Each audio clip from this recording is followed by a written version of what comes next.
Afghanistan continues to witness terror attacks and there is no peace despite the takeover by the Taliban. The people are dying in violence perpetrated by other terror groups. Terror outfits have more freedom in Afghanistan than at any time in recent history. And there is no evidence that the Taliban leadership has made steps to curtail the activities of foreign terrorists in the war-torn country. UNAMA in its latest report has stated that more than 1,000 Afghan civilians have been killed in bomb blasts and other violence since foreign forces left and Taliban stormed back to power in August 2021. A report. Since the Taliban takeover of Afghanistan following the US withdrawal in August 2021, the country has once again become hotbed of terrorism. According to a recent report of the UN mission to Afghanistan, more than 1,000 civilians have been killed in bombings and other violence. The report underscores the security challenges even after the end of decades of war. Three-quarters of the attack, just over 700, were caused by improvised explosive devices (IED) in populated areas, including suicide bombings in places of worship, education centers, and markets. According to a press release issued in response to the UN report, the majority of IED assaults were carried out by Islamic State in Khorasan province, a Sunni militant organization and the principal Taliban adversary in the area. The Taliban leadership claims that they have gained control of Afghanistan at a time when it was on the brink of collapse, and that they managed to rescue the country and government from a crisis. But in reality, the new Afghan government has done nothing to limit terror activity on its soil. Killing of about 1,000 people in civil war or whatever you call it, I think that they are unfortunate.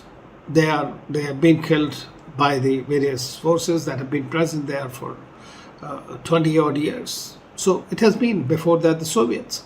So this has been a misfortune of the Afghan people.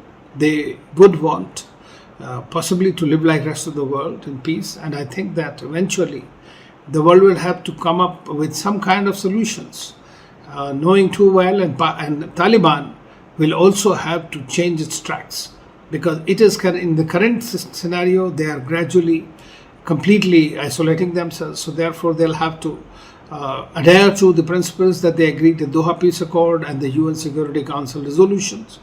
Then only they can be supported by the world. Terror groups are now able to operate freely under the Taliban's authority in Afghanistan, posing a significant threat of terrorism in the country and the wider region. As in another report released by the UN, it was mentioned that the link between Al-Qaeda and Taliban remains strong and symbiotic, and the setup in Kabul has not delivered on counter-terrorism provisions under the Doha Agreement signed with the US.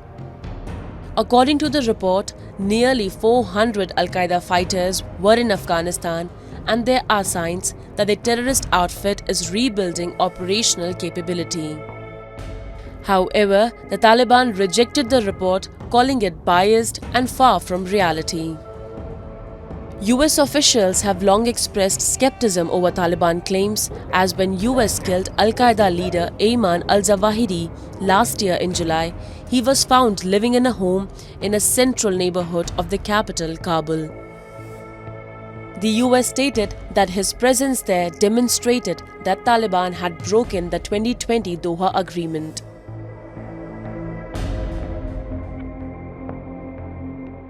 You see, as far as Al-Qaeda's expanding presence is concerned, it is a fact. And in fact, the Americans also knew before leaving, and the NATO and others, that Al-Qaeda was present in 15 at least governorates in Afghanistan and have been pretty active. They have been often at odds with the Taliban.